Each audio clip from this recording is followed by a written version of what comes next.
Yes, ma'am. Yeah, you Very can do good welcome. evening. Yeah. Very good evening, everyone and all. We welcome you to the Decon Positive Mental Health webinar series. We welcome to today resource persons Mr. Uthaya Ramanathan, Director of Mind Dynamics Center, Chennai, participants and our teammates. On behalf of Manasa Subkara Mind Cat Hyderabad, in associative with the Hello Bond Counseling Center, Hyderabad, India. Forest Creative Arts Studio, Punjab. Thank you. Over to intro section. Yeah. Thank you, Mangai. We Welcome. welcome Mutaya sir. He is the faculty, corporate trainer, and counselor. Served as the president of the Hypnotic Circle, Chennai, for 14 years. He is a certified trainer in NLP from the National Federation of NLP Florida, USA, American Board of NLP Nevada, USA, and the School of Richard Markham, Sadhana Institute, Bangalore, has presented thousands of training programs and trained well over 1 lakh people on self-development all over India in 30 plus years. More than 100 of his videos on self-development are available in his YouTube channel, Mind Dynamics in Tamil. His courses on transactional analysis and hypnosis in Tamil and English are available in the international educational platform, udemy.com. More than 1,100 students from 53 different countries have enrolled in his courses, has presented more than 250 online lectures on self-development in many educational platforms in the last 2 years, also present online programs in Canada, USA, UK, Malaysia, and Australia.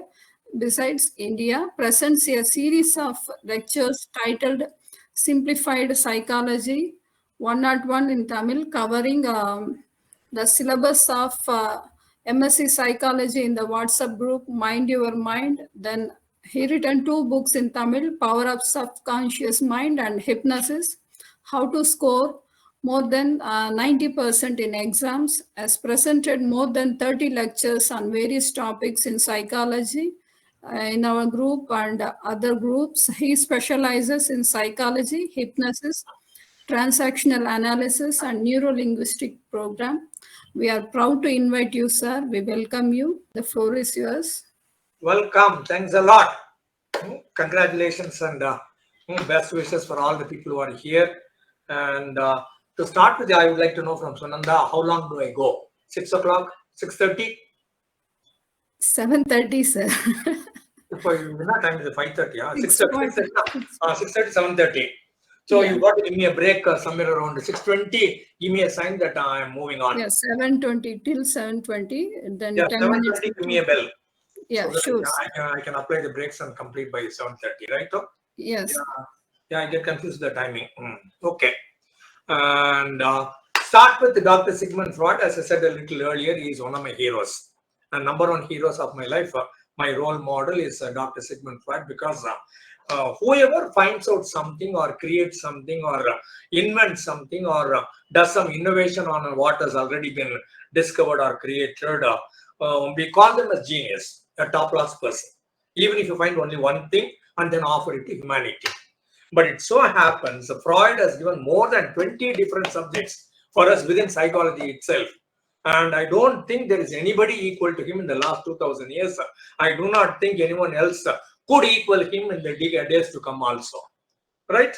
Whenever we are talking about unconscious mind or subconscious mind or pre-conscious mind or adimanam, almanam, ulmanam, whatever terminology you use, something else is going on inside, or some instinct or some gut feeling or something deeply innate or inside me tells me all these things emanate from your unconscious mind. But then this terminology is made available to us or popularized by Dr. Sigmund Freud. So in that context, he's a colossal figure. And as I jovially used to tell people, you may like Freud, you may hate Freud, but you cannot avoid Freud. If you cannot avoid Freud, better learn Freud. So that's the main idea, reason why I have chosen Freud today. And as I've given in the SMS material also, there's something called psychosexual development and the unconscious mind, the subconscious mind and the preconscious mind and consciousness and psychic apparatus, the ego, superego, libido, drive, urge, eros and thanatos, transference and countertransference, dream analysis, suppression and repression, Freudian slip defense mechanism, free association and talking cure, and Oedipus complex and Electra complex and Oedipus rex, and then mourning and melancholia, and then sublimation.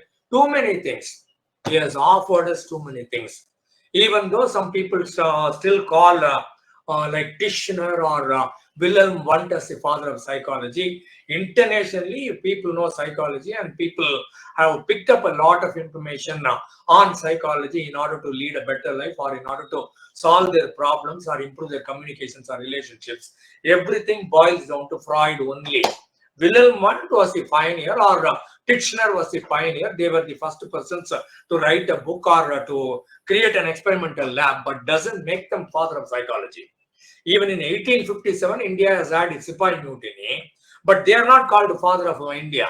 1947, Mahatma Gandhi is called father of India. Similarly, Freud is the father of modern psychology, and people sometimes they call him as father of psychoanalysis. He is father of psychology also. Both psychoanalysis and psychology, we can be called as the father of both the subjects. And not only that, he is such a great guy, and he has specialized in very many areas. He was basically he was a doctor like our Indian MBBS doctor, general practitioner, and then he went on to neurology, about the brain and the neuron system and the nervous system and all those things, and then he went on to psychology, and then he became a psychiatrist, and then he became a hypnotherapist and hypnoanalyst. Too many people do not know that. And then he gave up hypnoanalysis simply because it was very good. And it's worthwhile when you get to know Freud. You need to know some more facts which normally are not available in the books. There's a book by Dr. David Waxman, a hypnotherapist, and he quotes this, and I picked it up from Dr. Waxman, wherein he says by early morning, 6 o'clock or 7 o'clock, he has got Dr. Sigmund Freud has got a client, a lady client, a beautiful lady client, young lady client. And then the lady client comes in. Anytime normally it's called 15-minute session or 1 hour session. In the 1 hour session, he was having her and he was giving her therapy and relaxation and all those things. The idea is whenever a counselee is inside, the other people should not disturb or knock at the door. So usually the Freud or the person, the psychotherapist puts on a red light, and the red light burns outside. When the red light is lit, people will not disturb. Only after the counseling session is over and then the red light is put off, and then the other people can knock or call or enter in. So a session was going on, and he was giving a hypnotherapy. Freud was giving a hypnotherapy. And then ultimately, after the session is over, taking her out of the trance, he says, 1, 2, and 3, open your eyes and come back. And 1, 2, and 3, the lady opens her eyes and she suddenly notices that all her problems disappeared, or she gained so much of confidence. She could solve her problem all by herself. She felt so joyous, so alive, and so jubilant. She immediately got out of the couch or the chair and then comes over to hugs him and kisses him in the cheeks.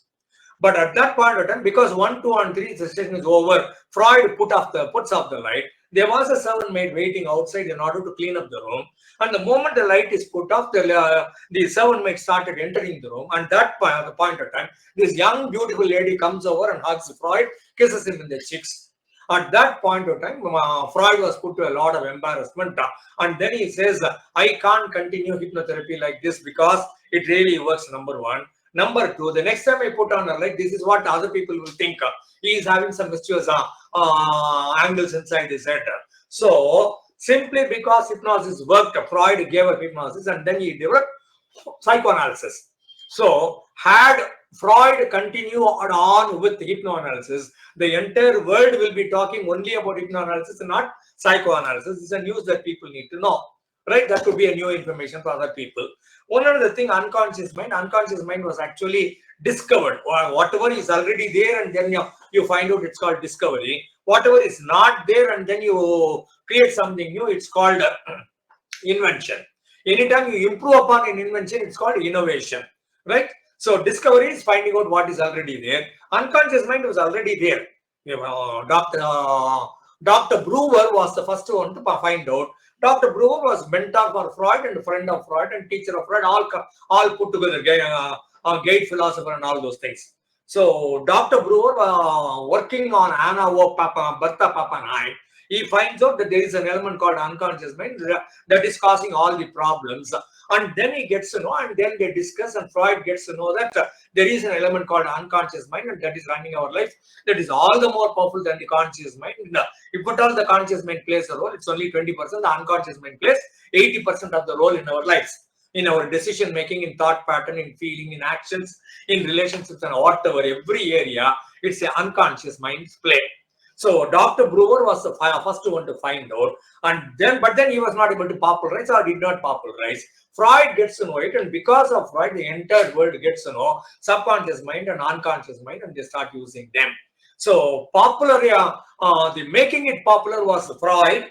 The original discoverer was Dr. Brewer.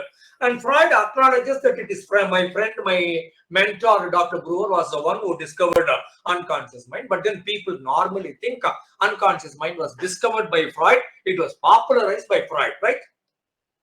And then coming over after hypnosis, it starts psychoanalysis and the free analysis and talking cure.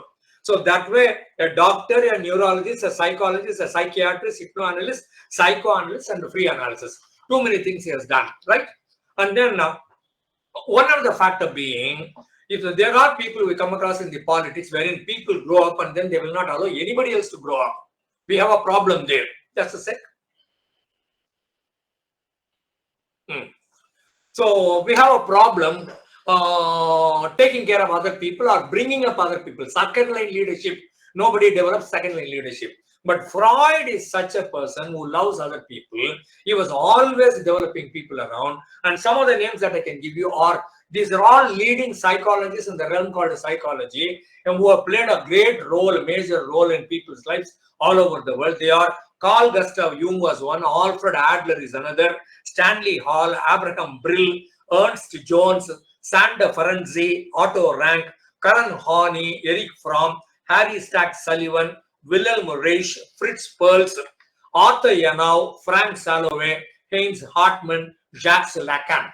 Too many people you have brought up. Meaning, I am absolutely comfortable as a mentor. I am not afraid of other people overtaking me or growing, developing, progressing beyond me. They are very comfortable bringing up everybody. But then we have problems with inferiority complex who think ill of other people, who are always doubting other people, who will not teach everything to everyone, who will not bring up other people, second line leadership or third line leadership. So Freud is a person, a colossal figure who was never afraid of anybody. He was always cultivating, always teaching, always grooming, always bringing up all sorts of people into psychology, and he made them great psychologists. Some of them differed with him, and then they said we are called neo-Freudians and we differ with Freud. That's a different story. But then Freud was bringing up second line leadership. As I told you, this is not only about psychoanalysis, this is also about Freud. We need to know who is Freud. Freud is such a nice person, right? And then coming over, he was born in 1856 and expired in 1939. Nearly 1856, meaning 150, 170 years back, he was born, and about 70, 75 years back, he expired. And he talks about unconscious mind, wherein he says, much of what we do comes from our urges or drives. When expressed, they become our behavior or actions, and most of these urges and drives are hidden from our awareness as they are in our unconscious mind. Socially undesirable, socially unacceptable, socially forbidden, personally also unacceptable desires and painful or shameful experiences, impulses, urges, cravings, and all these things are pushed into our unaware area called unconscious mind, and they are stored up there and they are away from the conscious mind. You and I do not know it. You and I do not have much access to it. Unconscious mind is there. Its job is to see that we are happy and we are alive also. Only two major jobs of the unconscious mind. To see that you are alive, protected, to see that you are happy. And how you program to be happy is a different story. I'll come to it a little later, right? And the process is also known as repression. Automatically, anything that is known to you at a conscious, aware level, you know it, and then you don't want to tell other people for whatever reason. It is called, you are suppressing the information. The process is called suppression. SUPPRESSION. Suppression. I know it. I know what it is. I am not letting you know. I am not telling you. I am not revealing it. I am keeping it a secret for whatever reason. It's called awarenessly doing something, or knowingly doing something, or intentionally doing something, or consciously doing something. It's called suppression. But then the subconscious mind automatically understand that knowing this will cause pain to him, embarrassment to him, that will put him into shame. I want to protect him. So unconscious mind will automatically suppress the information. It is called repression, and you are not aware of it, and you are not doing it, and you don't even know that you are doing it. Without your awareness, automatically, unconsciously, without your deliberation, you are doing it, and your mind is doing it. It's called unconscious processes, right? Sometimes they get sublimated and get expressed in socially acceptable forms or structures like art or literary work or poetry or pottery or dance or sculpting or crafts or music. These are the ways in which socially unacceptable information is getting revealed to other people. Many a time we come across authors writing stories and novels. I tell you, 80% of the stories and the novels that these authors write, they have a semblance of their own autobiography there. You cannot write a novel or a story without your autobiography coming into the novel as a character. You reveal yourself knowingly, unknowingly, awarely, unawarely, deliberately, unintentionally, but then you are revealing it in the story and the novel. The unconscious processes, especially the primitive sexual and aggressive impulses, were more influential than our conscious thoughts in determining our behavior. I want to get up by 6 o'clock. I want to go for half an hour walking. I decide that during night time, and I get up by 6 o'clock. I wake up by 6 o'clock, not get up. I wake up by 6 o'clock, and then I don't go for a walk. Whatever I decided consciously in the night time is different. Whatever my subconscious mind says at that time is close your eyes and sleep a little more. Why go for walking? We will do it tomorrow. One more day, enjoyment, no problem at all. It's okay. You have the right to enjoy your life and go to sleep. So consciously you will take a decision. Subconsciously, unconsciously you will take one another decision, and unconscious is the one which is going to decide what you are going to do, what you are going to feel, right? By unconscious, Freud means our thoughts, feelings, fears, desires that a person has but is not aware of, but still is being influenced by it than by conscious mind all through his life. The impulses that were forbidden when we were young and for which punishments were given by parents, teachers, authority figures, significant people, they get settled very deeply in our unconscious mind, and they continue to influence us in very subtle ways. Psychoanalysis provides insights into these deep-seated, hidden, unaware, conflicting impulses and guides us through socially acceptable ways of expressions and gratifies our needs to some extent, if not fully.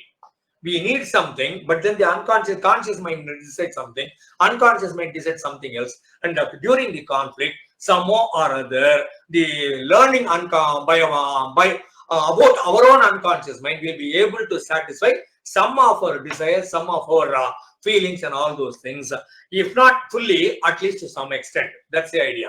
The presenting problem originated from excessive superego, and I'll come to ego, superego, and E a little later. So there is a conflict, right?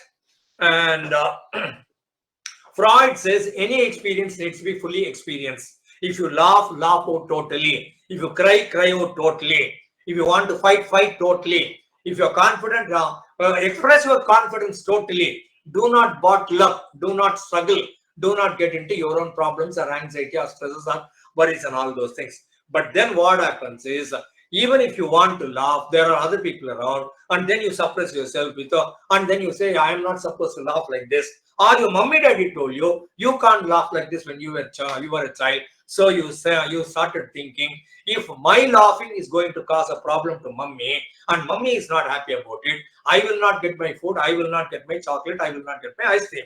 So you said, I will not laugh, and then you went into the unconscious, and the unconscious always decided, no time, no point of time in your life can you laugh wholeheartedly. And sometimes the baby cries or the child cries, and mommy says, you can't cry like this. And then you said you suppressed your crying. And then you were sad, you were sitting in the corner, you were sitting in the sofa, you were sitting somewhere lonely, all alone. At that point of time, mommy daddy came over and they said, you are not supposed to be like that. Come out and play, talk to me. And then they said, they did not allow you to feel sorrow. So whatever emotion was permitted in your family became became your expressed emotion. In transactional analysis language, we call that as a substitute emotion or racket emotion, racket feeling. That's not genuine, that's not real, that's not authentic. The authentic feeling was I wanted to cry. The authentic feeling was I wanted to laugh. The authentic feeling was I was sad, I wanted to complete my sadness, fully experience sadness and then come out of it. But then mommy, daddy did not prevent me, did not allow me to do that. They prevented it. So I named it as Mummy Daddy University for 5 years. After completing +2, what happens is you go to college for 4 years, 5 years, and then you get an MA, MSc, MCom, or you get a BTech, BE, or you become an MBBS doctor, medicine doctor, or you become an advocate lawyer. So you put in 5 years and then you become lawyer for the rest of your life, chartered accountant for the rest of your life, doctor for the rest of your life. +2, it's all the same. After that, what you do in 5 years time, that gives you a qualification or a designation or a position, and you are called as a lawyer or a doctor or an engineer or whatever, right? Similarly, I am saying you studied in your mummy daddy university for 5 years. From the time you were born up to 5 years, and then mummy daddy, without your awareness, they gave you a degree. They gave you a qualification, and that qualification said laughter is bad or laughter is good, and mischievous is bad, mischievous is good. Crying is okay, crying is not okay. Anger is okay, anger not okay. Sometimes you throw a tantrum and mommy gives you the biscuits, and then you realize throwing tantrum is the best way to get whatever I want from anybody else in the world. Get the point? Whatever emotion was permitted, that became your racket feeling. Whatever you really felt and that was not permitted, that was a genuine, authentic, real feeling, which we were not in touch with at all. The Mummy Daddy University did not give us a certificate, did not give us a degree or a convocation. With the result, whatever racket substitute, non-genuine, inauthentic feeling that you and I are expressing today, after we completed 5 years, and then the next 20 years or 30 years or 50 years or 70 years, whatever emotion that I'm expressing today is a learned experience that was not a genuine, authentic, unlearned, natural experience. Are you with me? It's all there in the unconscious mind. That's what he talks about. And Freud says a fully experienced experience lets you go, lets you out, gives you the freedom. You are on your own, because whatever emotion that you want to experience, you fully experience, and that allows you to go. Whatever you let you go, that lets you go. Whatever you block, that blocks you. Whatever you suppress, that suppresses you. With the result, I have a lot of incomplete, buried, pent-up, unexpressed feelings and emotions, and they reappear at the most unfortunate times and in the most ugliest ways. That's what Freud says. Anytime you suppress an emotion, anytime you do not fully experience an emotion, and it gets repressed all by itself, ultimately, at some point of time or other, in the most unfortunate times, in the most embarrassing situations, they will appear and then they will embarrass you, they will put you to shame, and they will make you feel ugly, they will make you feel highly uncomfortable. That's what Freud says, right? A fully experienced experience lets you go, and any suppressed emotion that will not allow you to go. And in a civilized society, you do not have the freedom to express your anger or rage or sexual desire to other people, because it's all bad, socially undesirable, socially unacceptable. So no sexual thoughts at all, no anger at all, no vengeance at all, no hatred at all. Then that doesn't make you a good citizen. You got to be a good citizen, you got to be a good human. Good human being, suppress everything, repress everything. If you knowingly do it suppression, your unconscious mind automatically does it repression, and then you appear to be a good human being in the society, but deep within it doesn't work. There is a conflict, there is a struggle, there is a something wanting something, something not allowing something, and there is an internal conflict always going on. With the result, it expresses itself in a physical symptom. I became ill, I became sick, I became diseased, I have a disease, and then I become indisposed. I become tired, I'm not able to work at all, because some war is going on inside my head. It's not war going on outside. I'm uncomfortable, I can run away. Inside my head, there is a war going on between my ego and superego. And the ego, if it is weak, it does not know what to do with it. I'll give you more details. Right? And Charles Darwin also talks about it, saying that struggle for existence and survival are the fittest. So there is always a struggle for existence. And if you are fit, you will survive. If you are not fit, automatically nature will destroy you or kill you or put you away. Right? So Mummy Daddy University, whatever we learned, and that's what is running our life.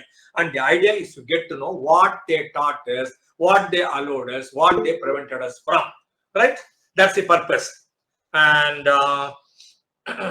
all unresolved conflicts go into the unconscious. Conflicts between the personally desirable and socially desirable at all points of time, all through your life, and you do not have an escape route.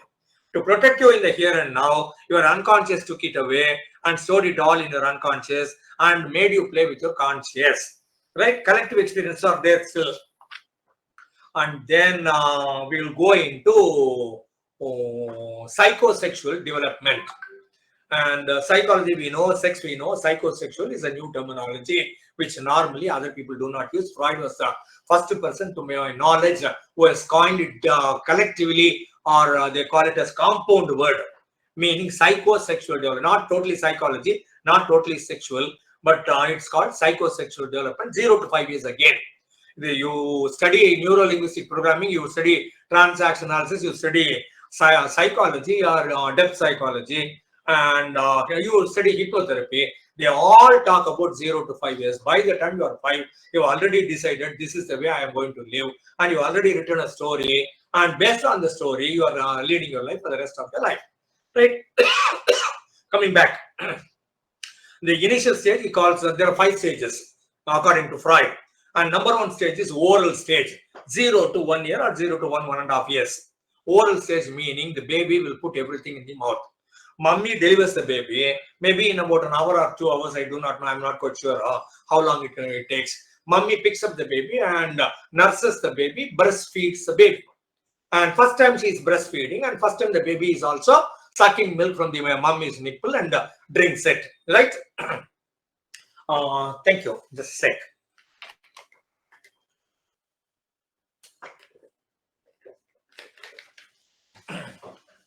The baby is born with the unconscious knowledge. Mostly we call them as tabula rasa, T-A-B-U-L-A, tabula rasa, R-A-S-A, meaning we are born as a blank slate. But even then there is an imprint there. The imprint says this is mummy, and mummy is truly loves you. Mummy will always protect you. See that you are always with mummy. That's an imprint. We are born with that. And the baby also knows that if I suck milk from mummy, and this is the way to suck milk, and if the milk comes, it's very tasty and very good, healthy for me. The newborn baby automatically knows in order to survive that this is the way to get milk from mummy. This every living being knows. It can be a dinosaur, it can be a giraffe, it can be an elephant, it can be a donkey, monkey, whatever. They know how to suck. All mammals know, mammal babies know how to suck milk. It's automatic, right? So the baby generalizes. In neuro-linguistic programming, we call it generalization. A PhD is also a generalization. You take 100 samples and you make a study out of it, and then you come to a conclusion based on these 100 samples. This is my conclusion, and that becomes your thesis, and they give you doctorate, PhD. And then they say, take it universally. The whole world can follow it with your 100 samples. So this a baby generalizes. Anything I put in my mouth, that will make me happy. And then the baby starts crawling in 3-4 months. And anytime the baby looks at anything in the floor, it will immediately pick it up and put it in the mouth. It can be a spider, it can be a marble, it can be a toy, whatever. And when the baby puts something in the mouth, other people in the family, they will always shout at the mummy saying, you know the baby is crawling, why did you put it there? The baby will crawl, baby will eat. You cannot tell the baby, no, you are not supposed to pick up that, you are not supposed to eat that, you must think only milk, milk only. Baby doesn't know. Baby will put everything because mouth is the area most satisfying area. Later in sexual area, it becomes turns out to be after teenage, it becomes kissing. But then initially, the nipple is important, the lips are important, oral is important, and the baby thinks everything I got to put inside. And the first 1.5 years, the baby does that, and the scientific information, one other information is even when the baby is about 6 months or 8 months old, inside mummy's womb, the baby automatically puts a thumb in her mouth and sucks its own thumb. The baby knows it. And the baby starts sucking the thumb, thinking that this is mummy's nipple. Sometimes the mummy wants to go a little away, maybe half an hour, but the baby will not allow mummy to go. What mummy will do is mummy will pick up a sari and give the sari to the hands of the baby. Baby normally keeps the hand closed. So keep the sari here and let the baby hold the sari, and then automatically put the thumb over inside the baby's mouth. Now maybe baby thinks sari is mummy, this is mummy's nipple. I'm safe, comfortable, I'm happy. Baby is happy, baby doesn't cry. It's all the unconscious.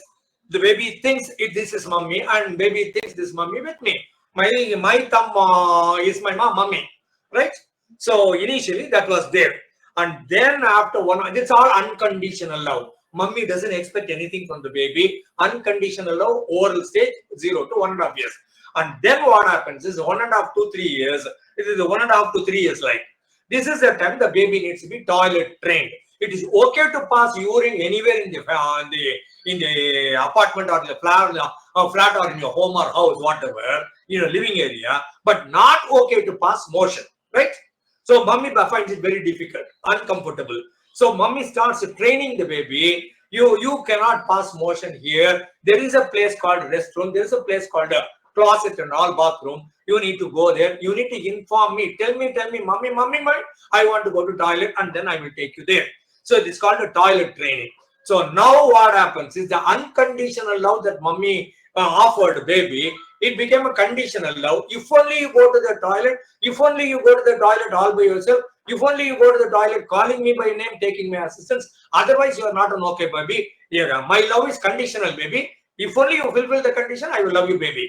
So conditional love, the baby is in a shock. So far, mummy was loving me all throughout, and added to that one more younger brother or younger sister also has come, and added to that I am also tortured and put to pain to go to toilet. Now the baby understands my power is with me. Whenever they want to, mummy, daddy want to go out or go for a shopping or go to a friend's place or go to a movie, they always ask the baby, please pass motion so that we are rid of it, and then we can put on a new diaper and then we take you out. Now baby understands I have the power. If I hold motion, if I have the motion with me and I not let it out, then I control mummy, daddy. The moment I pass motion, and then mummy, daddy will take me anywhere they want. So I have power over mummy, daddy, and the baby starts controlling with this called anal stage. And the people who hold on to all the goods, they will not give up anything. Every paper, maybe newspaper, 3 months newspaper, 6 months newspaper. 40 years old back, I bought a book, I will not give up the book. The book will be there. Everything, they will be in the loft, and the Parani Uttaram Chavanga. In the loft, all dumping area. In US, it's the dumping area is called a garage. They don't park the car. They will park the car outside. Dumping area is the garage area. Get the point? So in that way, the anal stage is reflecting in hoarding things, not giving up anything, going for perfection. And then 3 to 5 years, it's called the phallic stage. Phallic means penis, penile. The boy has got a penis, the girl doesn't have a penis.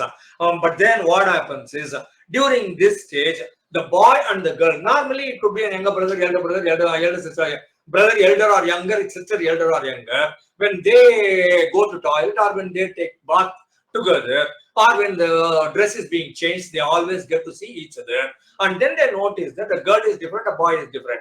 So that's the first time they get to know that the body structure is different. And then the girl notices the boy has got something, I don't have something. Maybe I committed a mistake, maybe I am not okay, maybe I am defective, maybe I am less, maybe I am inferior. That's what the baby thinks. And the boy thinks, you and I think normally what we say is, if this is the one end, the opposite must be the other end. No, the boy also is afraid, the boy is also fearful, he is also worried.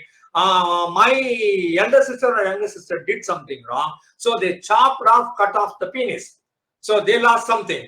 If I listen to mommy, daddy, if I do everything mommy, daddy does, ask me to do, then my penis is okay. Otherwise, they will cut off my penis also. So this boy is also worried. But you and I think the girl is worried, she doesn't have anything, and she is envious or jealous of the boy, he has got something, some instrument. But then the boy is not happy, I am great, I have something. The boy is worried, they will cut it off. And then he will listen to mommy, daddy. So girl is worried, she doesn't have. Boy is worried, I may lose it. So the psychology plays too many things. You don't take it like mathematics. multiplication and division. It doesn't work that way. Psychology works differently. And the girl is envious, it's called penis envy. And the boy is worried, it's called castration complex. Sometime or other, I may lose it. I don't want to lose it. So I will always oblige other people, senior people, significant people who can punish me, who can give me whatever I want, or we can withhold whatever I want. So they have power over me. So he is under castration complex, right? Later, it may result in sexual inadequacy because you have a problem oriented with your vagina or with your penis. So whatever problem you already had earlier and you are worried about it and you are anxious about it, you are stressed about it, and you do not know how to solve the problem because you cannot manufacture one or you cannot do something, anything about it. So later it becomes a sexual inadequacy, right? So in that context, 0 to 5. And then what happens is 5 to 6 is an area where the boy suffers from Oedipus complex.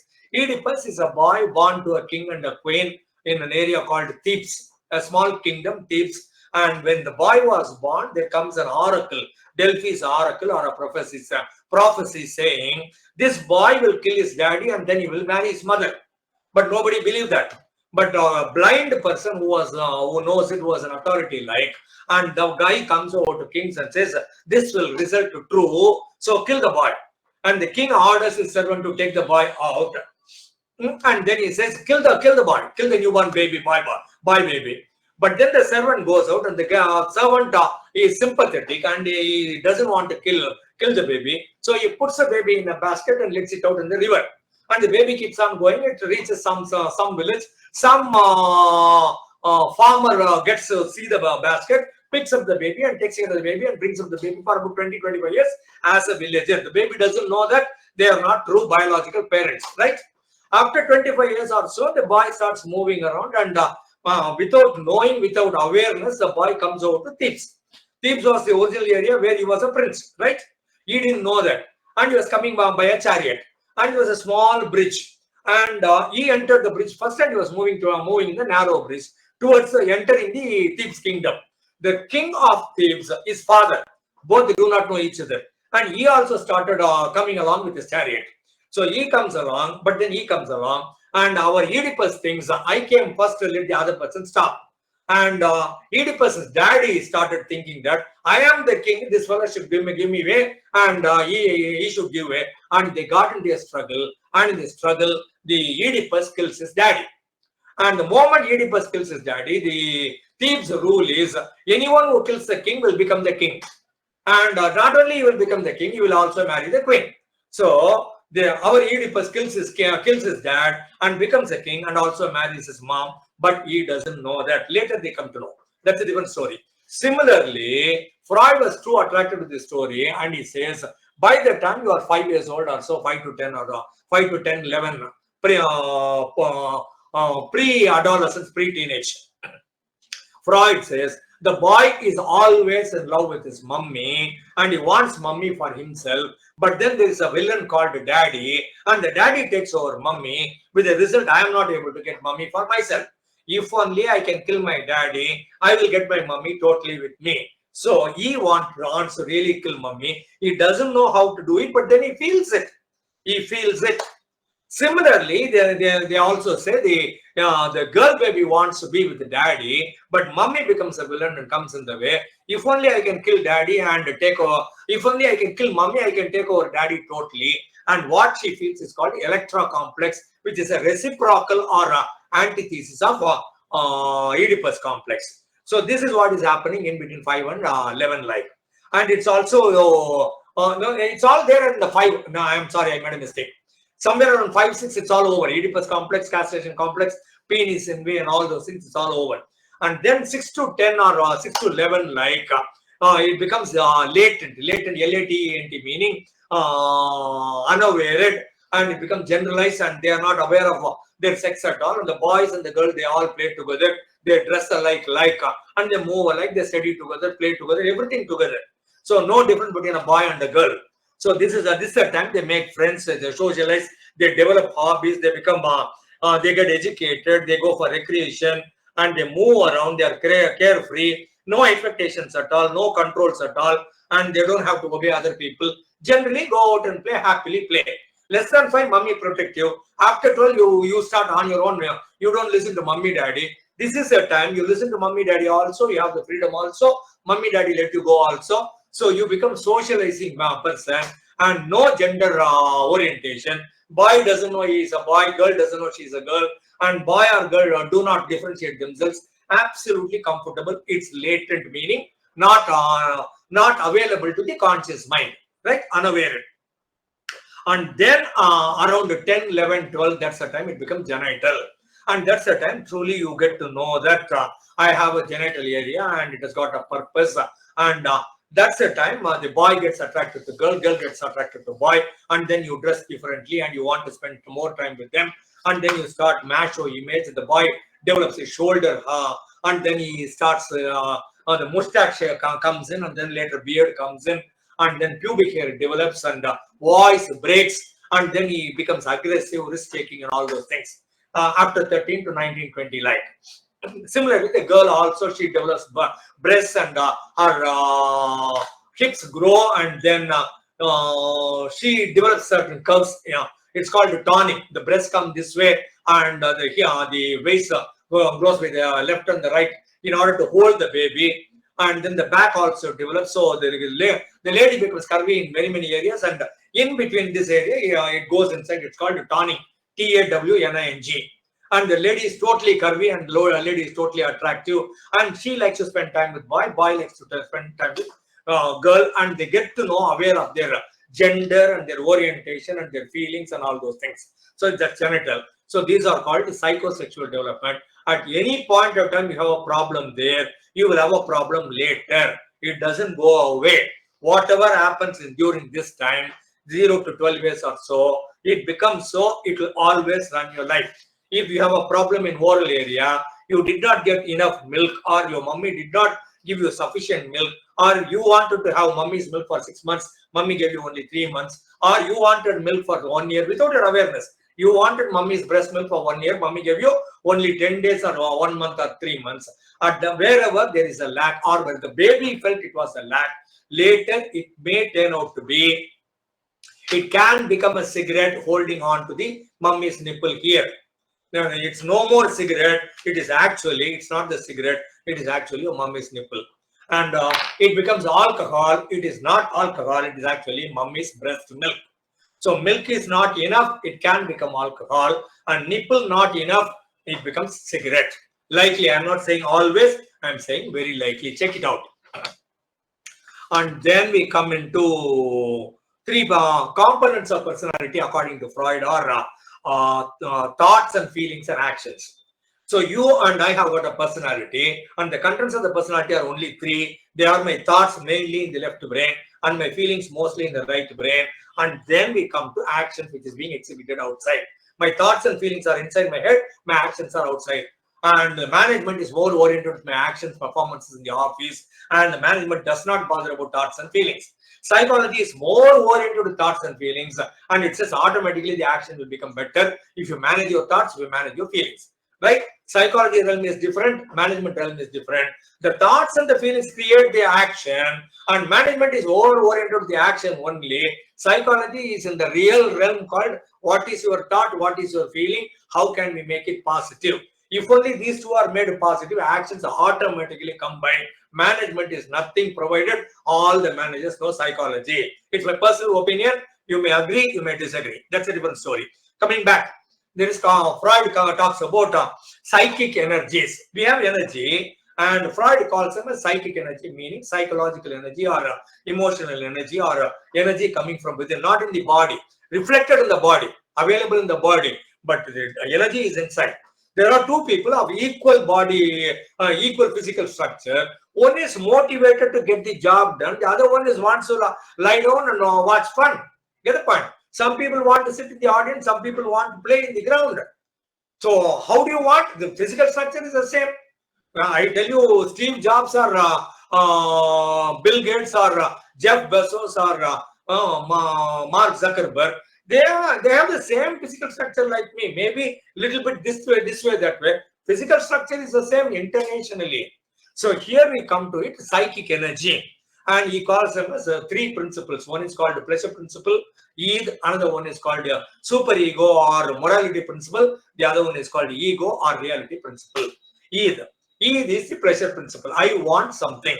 As a baby, I want mummy's milk. Yes. And then I want chocolate, and then I want pizza, and then I want ice cream, and then I want to sleep, and then I want to go out and play, and then I want to be with my friend, and then I want to watch TV. I want to look at WhatsApp. I want to get a promotion in my office. I want to become the vice president of the organization. I want to become the chief minister of this state. I want to become the prime minister of this country. I want to run the entire world. Whatever you wish for, it is only Eid pleasure principle. You are in child ego state according to transaction analysis. If you like something, you order chicken biryani and then you say, no, I don't want chicken biryani, give me mutton biryani. Again, you are in pleasure principle only. You are in your ego. Eid only. Your Eid says, I want something. And Eid is raw, unorganized, selfish, immediate gratification. It doesn't bother about other people also. Regardless of, irrespective of the consequences, uncivilized, brute. It is a drive, it is an urge, it's a craving. Verin solvanga, thoondudal solvanga, pulling power.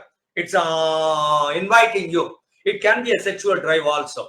For a sexual drive, you need a consenting partner, a place and a location and a time, right? Similarly, for whatever you desire, there is a pleasure principle, and the pleasure principle is what is leading you. Get it? So it's all uncontrolled and uncontrollable also. Eid is many a time uncontrollable, and wherever it goes uncontrollable, that's the area we come across lots of violence and hatred and unwanted communication and all those things. Are you with me? So the point is, Eid is what is making you to do something. Not that Eid is too bad. Without Eid, there is no purpose in living, no joy in living, no sense of humor at all, no connectivity at all, no creativity at all, no novel thinking, possibility thinking, alternative thinking and all. Eid wants something because you want something that makes you happy, because this is free child in transaction analysis. The free child is absolutely happy, comfortable wherever it is, and it wants what it wants, right? So wish fulfilling fantasies and dreams and all those things are there in the Eid. And sex is also there. And then because the Eid wants everything its own pleasure, there comes another principle called the superego or morality principle. So the morality principle is parental, authoritative, controlling, directing. It is a sixth sense. The sixth sense, all the other animals and other living beings have got five senses. I got sixth sense. And the sixth sense is my ability to discern, identify, look at what is good and what is not good, what is right and what is not right. Get a point? That's the sixth sense that I have. Superego is the morality principle that makes you a good human being or good citizen, or that makes you a good, well-adjusted personality in the society in which you live. You got to be a good person in the family. You got to be a good person in the school, college, office. You got to be a good person in the society also, community also. Get it? So they also call it by different names like etiquette and manners and culture and healthy brought up and conscience and ego ideal and all those things. But then many a time I disagree with it. I meaning everyone. Deep inside, I disagree with too many things. But then simply because other people want it, I'm doing it. Given the choice, I will not do it. They call me good human being. So in order to put on a good human being appearance, what I do is I follow these principles. So these are called, and they say, anytime you want something in the school or college or in the office, raise your hand. And then the boss will call you to open up your mouth, and then you can open your mouth. Till such time, you got to keep your hand like this. You can't talk. Even in the online program also, somebody cannot interrupt me just like that. Get the point? They got to raise their hand. And then maybe the organizer, or maybe I will say, what do you want? And then I will clarify. Your doubts and interactions will go on. It's called culture. Wait for your turn. If you are standing in the queue, wait in the queue. When your turn comes, that's the time you can ask for anything from the other people. Let the lady go first. Well, is the lady good or not? That's a different story. Is the lady related to me or not? That's a different story. Why should I give a lady first? We do not know. People said, always give room to the lady. If you are walking in the front and opening the door, keep opening the door, keep it open till system the lady goes inside, and then you go inside. That's called culture. That's called good gentleman. Otherwise, you are not a gentleman. You are a man. Maybe a brutal man, but you are not a man. Simply because then the lady will not do it. The lady is not expected to hold the door for you. Get it? But then they call it, they are significant people. They told you that if you don't obey, then you are bad. If you obey, you are good, right? So no wrongdoings, no the people do very many things in order to get the appreciation of other people. It is paining, but I will not express my pain here. I am hungry, I will not express my hunger to other people. Because morality principle says, be a good human being. Don't ask for what you want. That's our pressure principle. Avoiding pain is also pressure principle. Seeking pleasure is also pressure principle. In that context, the ego reality comes into play. The super ego is ego ideal. Ideal ego. Nice person. Get it? Good Samaritan, good citizen. Ego reality is a reasoning power, intellect, computer like, analytical, survival oriented, problem solving, goal achieving, and controlling either, balancing either and the super ego also, and compromising, mediating, negotiating, data collecting from either and super ego, and then arriving at what to do.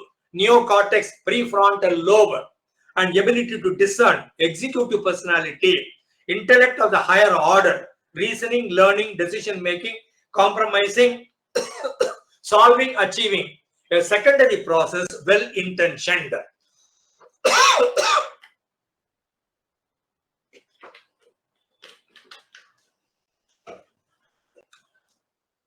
The ego says, I want everything. The super ego says, nothing doing, I will give you nothing. I won't give you anything. And the ego comes into play and it says, maybe 4, maybe 6, maybe 5, we can come to an understanding. Ego will negotiate with the super ego to compromise a little bit, and will also negotiate with the id, saying that please don't ask for everything, take something, and this is enough for today. So ego is always balancing the id and the super ego. And if the id wins, then you become you may not fit in with the society. You getting everything that you wanted at the cost of other people, then you get into a problem. So when the ego is uncontrollable, all the problems start. If the ego is totally controlled, you will go into depression, you will become inactive, you will not fit into the society, you will not do anything worthwhile in life. Id is definitely important, pleasure principle is important, your free child is important, but letting it totally loose is not also okay. And if the super ego is given total control, it will not allow anybody to do anything. It's a controlling boss. It's like Hitler, unwanted, hatred boss. So that's also not okay. Ego is a balancing area, but ego doesn't know what will make the id happy, what will make the super ego happy. During the process, ego will somehow manage to understand and do the compromising work, right? And then the life is always a struggle between id and super ego, and ego compromising, and you and I comfortably living with our ego. The ego allows us to get into action. Id seeks, super ego prevents, and ego puts you into action, negotiates, and this is via media compromising area. You do this today, right? And then the other terminologies are libido, Libido. Libido is energy, survival energy, sexual instinct also. It's part of the id also. It's a driving force for all our behaviors. To do anything, you need some energy. Even in order to lift maybe 50 kg heavy something, you need some energy. In order to get up from the bed, you need some energy. In order to walk, you need some energy. In order to climb, you need some energy. In order to solve a difficult problem, you need energy. In order to do a coding in the computer, you need an energy. It's called drive, or a power, or a libido, or a living force that gives you aliveness. Another one is called eros. Eros is wanting to live, being truly alive and energetic. That allows you to act. This makes you happy. I happily act. I am energetic. I am enthusiastic. I am motivated. I am willing to take more responsibility. I am willing to travel the extra mile. I am willing to do whatever you tell me to do. I will do it. Because I am absolutely alive. I am truly alive. Not just existing aliveness. Not that plant-like aliveness. It's like cheetah-like aliveness. I am moving pretty fast. I don't reject anything. Eros is truly being alive. Enthusiastic, energetic, motivated, and creativity, invention, innovation. This is the way the species survives. If you are inactive, you will not survive. The active person is the one who survives, who moves around, who gets his food as a hunter or a gatherer. Right? Get the point. So we go with nature, being alive. Drive for life is called eros. Drive for work is called, drive for action is called libido. And another the reciprocal of eros is called thanatos. In the Greek meaning is death. And sometimes what it so happens, people become aggressive, they become violent, they enter into crimes, and they get into risky behaviors, all those things. Why do they do them? Simply because the death instinct says that, do that. And there is a risky behavior, and in TA language, you call that as a mental block or an injunction given to you by mummy, daddy, saying that you do not exist. Simply because of you, guy, we get into problems. If you do not exist, we would have been all the more happy. If that message is given orally, verbally, or body language understands that mummy doesn't want me, daddy doesn't want me. If only I die, mummy.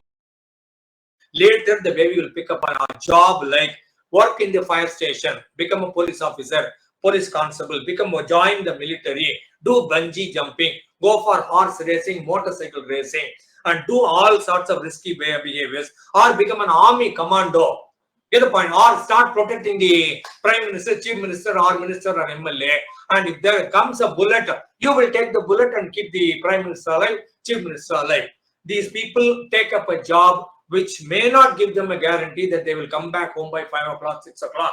Are you with me? They will not take up 9 to 5 job simply because the Thanatos says, go for death every day. If you are working in the fire station, you go to office by 9 o'clock and you report signed attendance register. Somebody says there's a fire, you got to go enter the fire. You may not come back. People pick up jobs that do not guarantee coming back home in the evening. They are the ones they may have Thanatos. I'm not saying guaranteed 100% yes. I'm saying there's a possibility that Thanatos is working on them and they're picking up a job.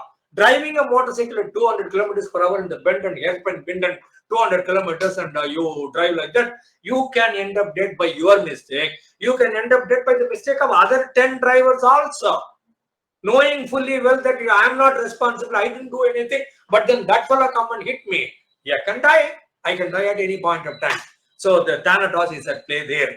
And then Freudian slip, meaning I really wanted to say something else. I hated the other person. I didn't like the other person. I am against the other person, but then I cannot voice it out. He's my boss. It's the office situation. So when during a meeting, during a conference or whatever is happening, I need to address, I become the welcome speaker, right? First person. I start the meeting saying, I am happy inviting everybody here and I truly love everyone. And now I am inviting the damaging director to come and give a talk here. Actually, what I truly wanted to say was, what the other people consciously wanted to say was managing director. But my subconscious mind says, and now I invite my damaging director to come and. But because the fellow is damaging the place or damaging me. So without my awareness, managing director becomes damaging director. And then he also says, my boss is such a nice person. He gives a word, he keeps it. If he says something, if he says anything, it would always be fight.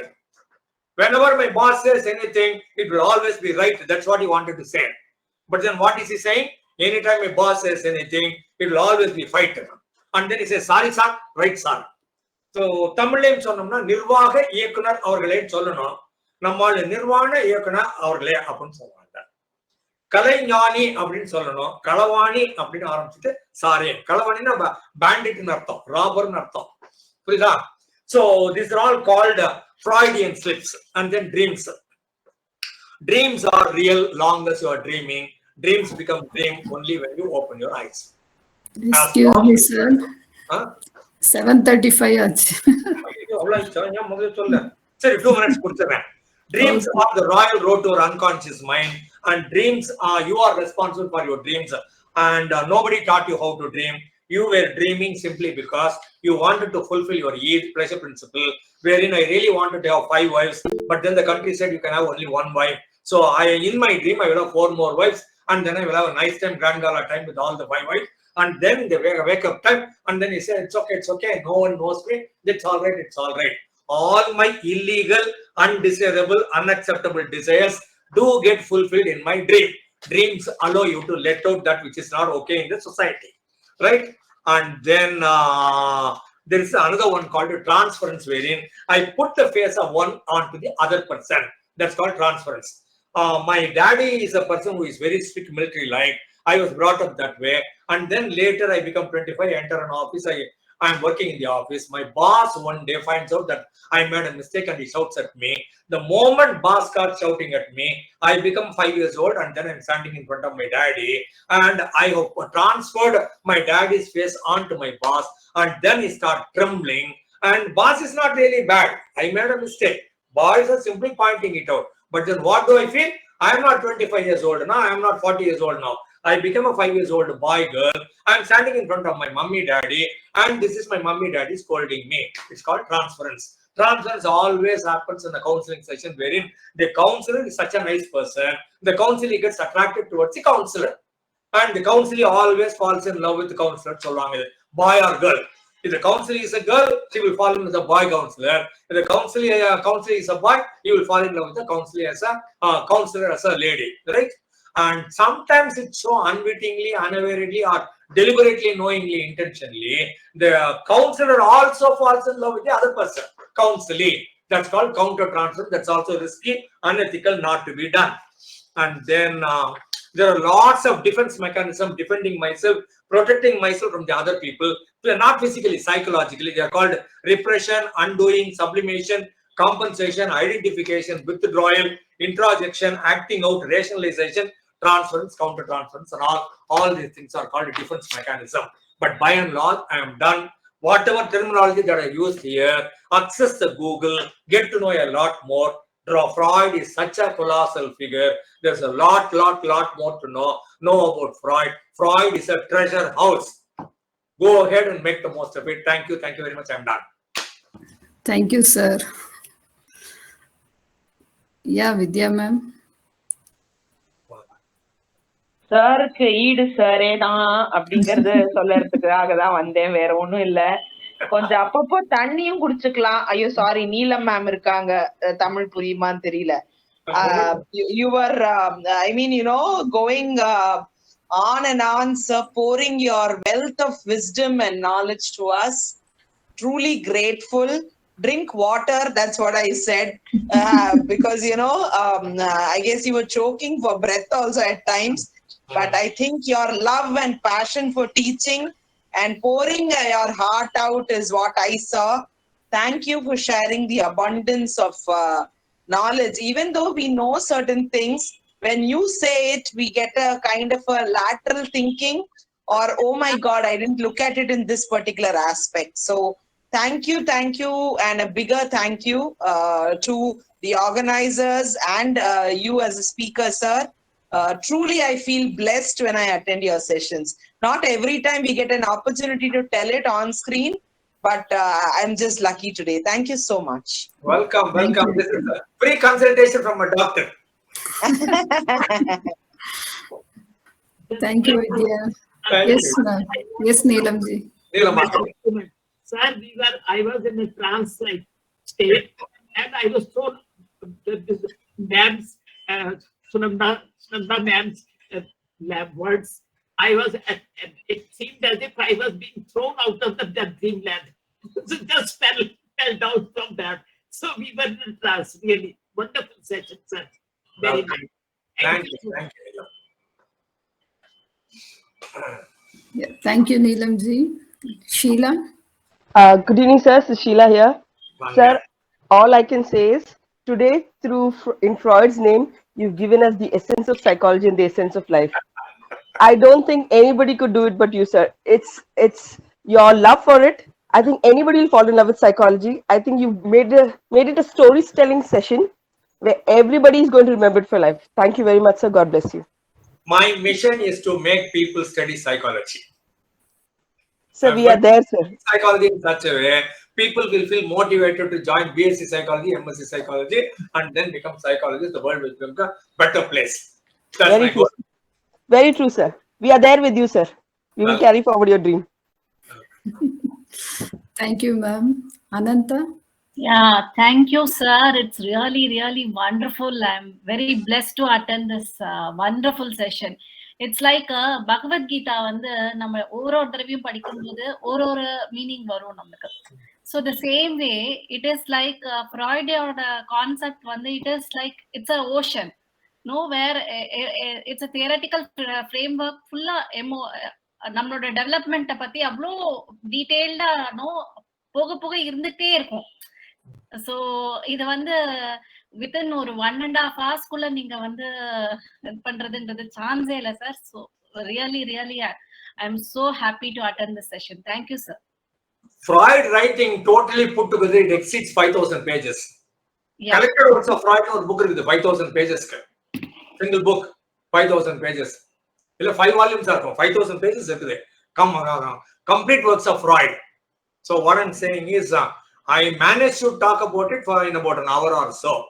It's really wonderful, sir, and we could really visualize it, and every day or learning madri innikku kuda I got lot of learning from that. Thank you so much, sir. Good, thank you.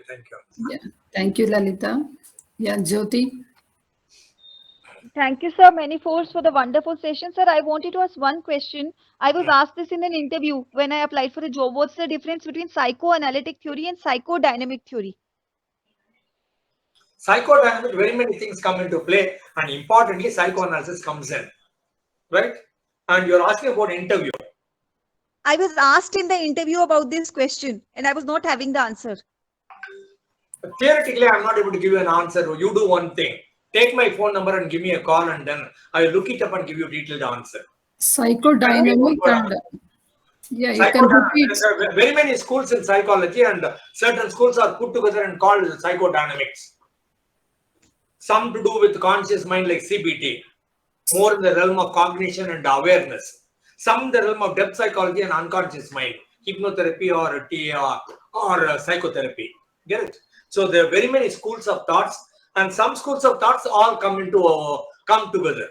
Rational emotive therapy and cognitive behavior therapy, they all come under one school. That way, psychodynamic school, it has got a group.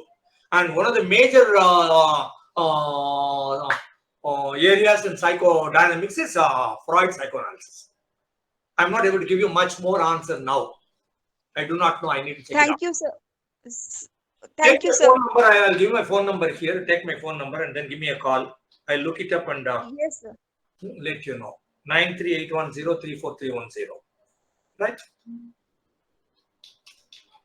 Others? 931803431. Yeah, it's there in the chat box. Thank you, sir. Thank you. Yeah, I think no other doubts, sir. We can conclude today's session. We learned a lot, sir.